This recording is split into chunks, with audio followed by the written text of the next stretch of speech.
Wrestling is an accident. Misanthrope, noun.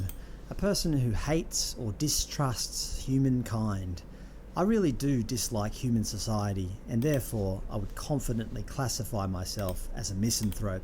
So-called democratic nations led by questionable leaders, war, invasion, political correctness gone mad, unelected bureaucrats telling us what we can and can't do, an obsession with celebrity and attractive people. Human society mostly sucks, in my opinion. But from this one little definition, a lot of people have drawn a lot of conclusions. If you look at the comments in some of my other videos, lots of people claim that I am not a misanthrope because you have children? A misanthrope would never have children. A misanthrope would never try to get on with others. Nature is good, humans are bad. A lion is more civilized than a human. They seem to forget that humans are just as much a part of nature as a lion is. Misanthropes should actively seek to end human civilization with violence if necessary, and so on. There seems to be a lot of extremism in the misanthropic community. This started to make me think that, as with other things, there are varying degrees of misanthropy.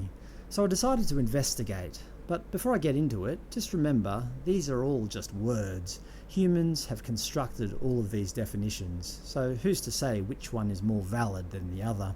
This is ultimately an argument in semantics, and that's another thing I dislike about people. Many of us think that everything has to be black or white. There's no middle ground, so they say. Anyway, here are some types or closely related terms dealing with misanthropy. 1. Antinatalism. The belief that it is morally wrong or unjustifiable for people to have children. An obvious consequence of antinatalism taken to the extreme is that the human race will die out. It is the belief that people have a duty to abstain from procreation.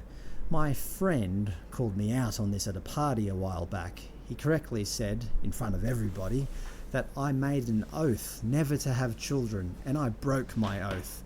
My immediate reply was that I was only 20 when I made that oath, so 22 years ago. Surely people are entitled to change their views and opinions. My friend was angry at me basically because he kept his oath and never had children, and now he's 47 years old and in poor health. Many commenters on my videos also hold this antinatalism view. They state that having children just causes more suffering. Bringing children into this world of woe is cruel.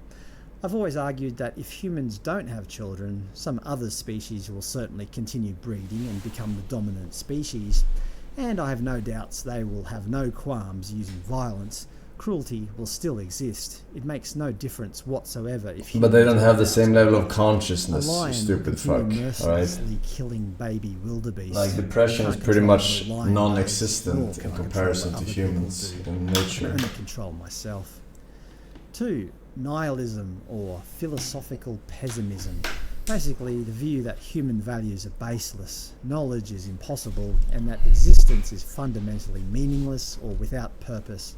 Even Buddha held this view to some extent. Now this, bhikkhus, is the noble truth of suffering. Birth is suffering, aging is suffering, illness is suffering, death is suffering, union with what is displeasing is suffering, separation from what is pleasing is suffering. Not to get what one wants is suffering. In brief, the 5 aggregates subject to clinging are suffering. Personally, I don't know if this world is meaningless, but I certainly do agree with Buddha that life is suffering. Number 3, destructive misanthropy.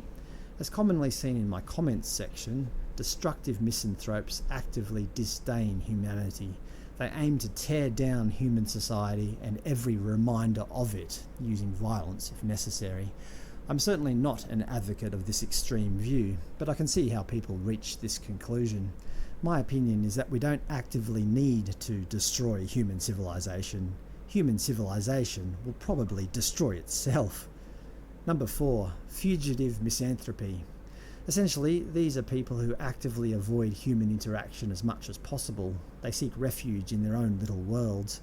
Fear is often the dominant emotion, with seclusion from the corrupting contact of human civilization being the result. Think of hermits and Japanese hikikomori. I wish we could escape stream snipers, but it doesn't